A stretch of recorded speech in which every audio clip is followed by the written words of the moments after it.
ফুটবলের ইতিহাসে সবচেয়ে সফল জাতীয় দল ব্রাজিল, অথচ ২০০২ সালের পর থেকে বিশ্বকাপ ট্রফি যেন তাদের জন্য অধরাই। ২০২৬ বিশ্বকাপেও শেষ ১৬ থেকে বিদায়, যা ১৯৯০ সালের পর সবচেয়ে হতাশাজনক ফল। কিন্তু ইতিহাস বলছে ব্রাজিল যত বড় ধাক্কা খায় তত শক্তিশালী হয়ে ফিরে আসে। এদিকে চলছে জোর আলোচনা, ২০৩০ বিশ্বকাপে দেখা যেতে পারে ইতিহাসের সবচেয়ে ভয়ঙ্কর ব্রাজিলকে। বিস্তারিত জানাচ্ছেন আরিফ হাসান। ২০০২ সালে রোনালদো, রিভালদো ও রোনালদিনহোদের হাত ধরে পঞ্চম বিশ্বকাপ জিতেছিল ব্রাজিল। এরপর কেটে যাচ্ছে প্রায় ৩ দশক। একের পর এক বিশ্বমানের তারকা উঠে এসেছে, কিন্তু বিশ্বকাপ ট্রফি আর ধরা দেয়নি। ২০২৬ বিশ্বকাপেও কার্লো আনচেলত্তির অধীনে নতুন স্বপ্নের শুরু হলেও শেষ ১৬তে নরওয়ের কাছে হেরে হতাশার বিদায় নিতে হয় সেলেসাওদের। তবে অনেকের মতে সেই ব্যর্থতাই হতে পারে ব্রাজিলের নতুন সাম্রাজ্য গড়ার সূচনা।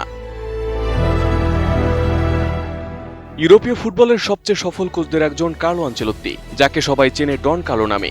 দায়িত্ব নেওয়ার পর দল গোছানোর জন্য খুব বেশি সময় পাননি তিনি।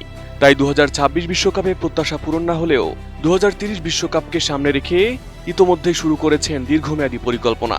লক্ষ্য একটাই, ২৮ বছরের অপেক্ষার অবসান ঘটিয়ে ব্রাজিলের জার্সিতে ষষ্ঠ তারকা যোগ করা।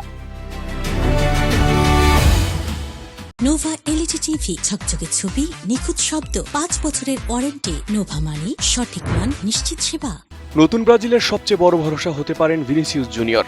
২০৩০ বিশ্বকাপে ৩০ বছর বয়সে তিনি থাকবেন কেরিয়ারের সেরা সময়ে। রিয়াল মাদ্রিদ ও জাতীয় দলের বড় ম্যাচ খেলার অভিজ্ঞতা তাকে পরিণত করতে পারে সেলেসাওদের আক্রমণের প্রধান নেতা হিসেবে। আর তার পাশে থাকবেন নতুন প্রজন্মের বিস্ফোরক প্রতিভারা। তাদের মধ্যে সবচেয়ে আলোচিত নাম এস্তেভাও। মাত্র ১৯ বছর বয়সেই তার গতি, ড্রিবলিং ও সৃজনশীলতা ইউরোপের বড় ক্লাবগুলোর নজর কেড়েছে। ২০২৬ বিশ্বকাপ চোটের কারণে মিস করলেও ২০৩০ সালে তিনি হতে পারেন ব্রাজিলের অন্যতম বড় অস্ত্র। স্ট্রাইকার পজিশনে থাকবেন Joao Pedro, কাইও George, Vitor Rocky ও ইগোর জেসুসের মতো বহুমুখী ফরওয়ার্ডরা, যারা গোল করার পাশাপাশি আক্রমণে বৈচিত্র্য যোগ করতে সক্ষম। মাঝমাঠেও আসছে নতুন যুগ। আন্দ্রে সান্তোসের বল নিয়ন্ত্রণ ও আক্রমণ গড়ার দক্ষতা আর জোয়াও গোমেসের রক্ষণ থেকে আক্রমণে দ্রুত রূপান্তরের ক্ষমতা ব্রাজিলকে এনে দিতে পারে নতুন ভারসাম্য। অন্যদিকে দীর্ঘদিনের দুর্বল রক্ষণভাগে নেতৃত্ব দিতে পারেন ভিটর রেস।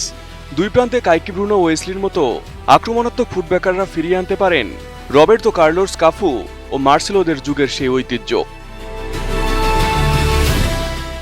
সব মিলিয়ে ২০৩০ সালের বিশ্বকাপে ব্রাজিল হতে পারে অভিজ্ঞতা ও তারুণ্যের এক দুর্দান্ত সমন্বয়।